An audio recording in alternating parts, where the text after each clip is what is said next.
In 1991, Sega released the Sega CD, which was used to play more advanced games and hold more storage. However, it didn't perform well, and every country started to be unsatisfied with its performance, so it quickly got discontinued with no memorable games. Well, except for one. It's alright, take a chance, 'cause there is no circumstance that you can't handle.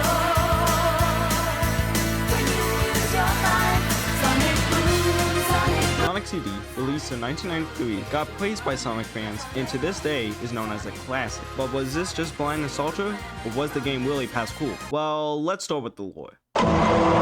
So Sonic and Amy went to Never Lake because every last year of the month, a little planet appears. And that planet contains the time stones that change time and everything around them. However, when they arrived at Never Lake, where they were supposed to be seeing flowers and trees, all they got was boring desert and rocks.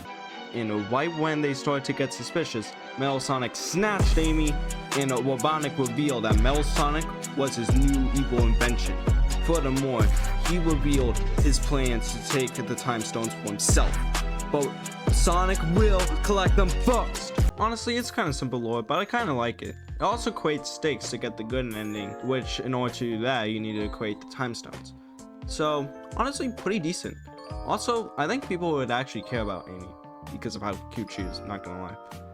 Hey wait, that sounds suspicious. Hey yo. There's this new move you can do called the Super Pedal Out, which makes you run at turbo speed, and it's even faster than a spin dash, but it doesn't destroy your enemies, making it a riskier option. There are new post signs that make you go to the past or future.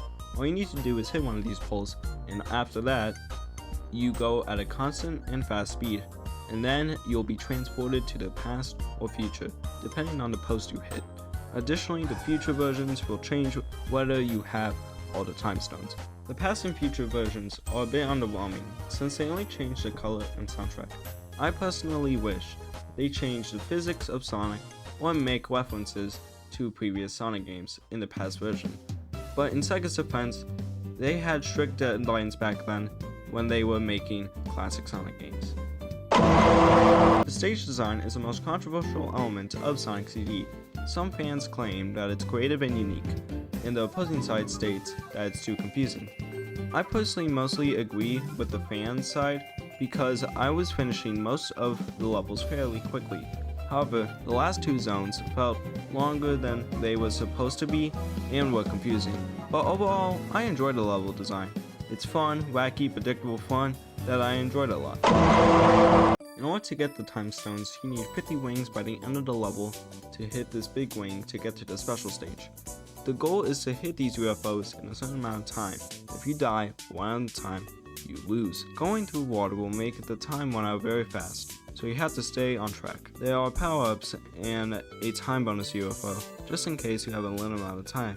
Honestly, I think this special stage is the best due to utilizing its power-ups and being less infuriating than Sonic's 1 or 2 special stage, because I feel like you have more control, unlike Sonic 2 where you have Tails, and if you don't have Tails it kind of makes it impossible, and in Sonic 1 you kind of just hope for the best. The bosses in this game are, in my opinion, the worst element of this game, because most bosses are way too easy. Even in the later levels, I had no trouble, and it took more time waiting for the setup for the fight, rather than the fight itself. Like seriously, you can damage boost through most of these. Also, the final boss was really underwhelming compared to the giant robot Sonic 2 had. Once you're done getting all the time stones, Sonic saves Amy and leaves her to see the little planet detached from Never Lake, and all the time stones turn into stars to form the Sonic logo. When I saw this for the first time, I felt this was a great and satisfying ending. Overall, this is the best Sonic game I've covered so far. The gameplay elements were interesting and great, and the soundtrack do be slapping though. So overall, this game is going to be #1 in my Sonic ranking so far, and it's going to be an 89 out of 100.